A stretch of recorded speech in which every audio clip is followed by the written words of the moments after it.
Hi, and welcome to Giant Views. My name is Sonia Begeman. I'm the editorial director here at Seed World Group. Joining me today is David Hollinrake. And David, you have a not so new, but new enough role. So tell me your new title and what you're doing now. Yeah, thank you, Sonia, and it's great to be with you. Yeah, about a year ago, I was asked to take on a new role for the company, global head of strategy and portfolio management. And this is obviously pretty important because strategy is about defining, where we want to go and how we're going to get there in a world of very limited resources. So, I've got a small team that focuses on crop strategy, on overall company strategy, and then business development activities. It's been a whirlwind, Sonia, and we've accomplished a lot in a short amount of time. But I also have to say I miss being on the ground in North America every day. So it's quite different. Yeah, for sure. It sounds like it's all good things too. And I know, Syngenta has been doing a lot of stuff recently, a lot of big changes, a lot of kind of name changes and things like that. So maybe kind of give me a high level overview of what's going on at Syngenta too. You bet. Yeah. So Syngenta Group is really the combination of Syngenta Seeds, Syngenta Crop Protection, Automa, and then Syngenta Group China.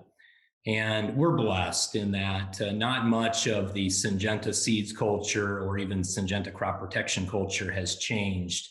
But what we have is stability. We have an incredible funding mechanism relative to where we want to go that helps us invest even more to help farmers produce more. And ultimately, our job is about innovation. So taking that $1.3 billion of investment in R&D that we've been accustomed to, and then adding to that with the formation of a larger company will allow us to speed new products and technologies to the market faster to help farmers. And that's ultimately what it's all about. Absolutely, absolutely. And I can hear, every time I talk to you, how passionate you are about those innovations and about, helping the farmer and helping the seed company partners you have and things like that, which has made me always wondered, David, how did you get involved in ag and why specifically seed and crop protection? You bet. You bet. Well, like many of us, I was raised on a corn and soybean farm, and I had the passion for agriculture really in my blood. And when I went off to college, I learned very quickly that I could have a career in agriculture without being on the farm. I really didn't have the opportunity. I wanted to farm, but I didn't have that opportunity. But like I said, I've been blessed to be able to work in agriculture for several different companies.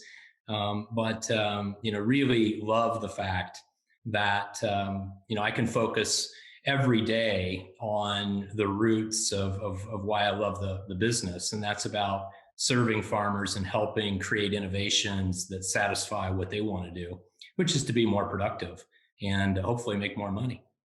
Absolutely. And seed is right at the heart of that. So it's really exciting to hear, how you're driving that passion into, not just your position, but the seed industry as a whole. And so kind of with that big picture view in mind, what are you most excited about right now when it comes to the seed industry and the future of the seed industry specifically?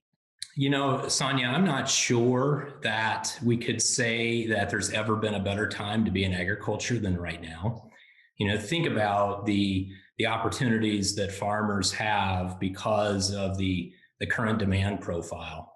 So the global macro trends, but there certainly is a growing population, a desire to eat more healthy, a desire to eat more protein, and the demand profile for the crops that we help produce is fantastic. And as you think forward, this is only going to exacerbate. So, we have to focus on these new innovations because, farmers want higher yield, they want better crop protection of the plant, and they want more consistency. So that's really what drives us. And certainly technologies like biotechnology, like genomics, like gene editing, digitalization, improved crop protection. These are all disciplines that are important for us in areas that we're focused on to help farmers push the boundaries of what's possible. We know that we have to double crop productivity in the next 30 years. And that's really what drives us. Absolutely. It's a noble cause for sure, and one that's exciting to watch unfold from my perspective anyway. Um, with your global point of view that you have right now too, I know that you see a lot of challenges. You see a lot of things coming down the pike that maybe we're not seeing yet, maybe your consumers aren't seeing, maybe your seed company partners aren't seeing. And so can you maybe give us a little bit of insight into maybe what you see being the biggest challenge to the seed industry in the future, that thing that keeps you up at night? Yeah, certainly there are some headwinds, and one that's taken center stage here very recently is the impact of climate change, or maybe more closely to the farm, the weather volatility. And so this is important for us, and as we think about our role globally, we want to be a part of the solution for farmers, and we want to make agriculture a part of the solution. So reducing the carbon intensity, reducing greenhouse gas emissions, and certainly we have technologies today that are great in this space. But we also think forward that we really need to help farmers with improving not just the impact, but also how we show that to consumers. Because I think the other big challenge that hasn't gone away, in fact, in my global role, I would say it's become more evident that it's a challenge, and that is consumer skepticism relative to the modern production ag practices that we try to employ, whether that's biotech, whether that's getting a different pathway for gene editing, so that it doesn't fall into the same traps that we've seen with biotech, or whether that's other emerging technologies. Just making sure that consumers can connect with what farmers are trying to do, and what we're trying to do, which is to help them produce a more safe, more healthy, more nutritious, food source. Absolutely. I'm going to ask you maybe one more follow-up question on that one, because we've talked about this idea of science literacy, the idea of trusting the biotech, trusting genomics, trusting these proven practices. And what are you guys at Syngenta, and maybe what are you personally doing to try to spread science literacy to consumers and to farmers in countries that maybe aren't as accepting of these practices?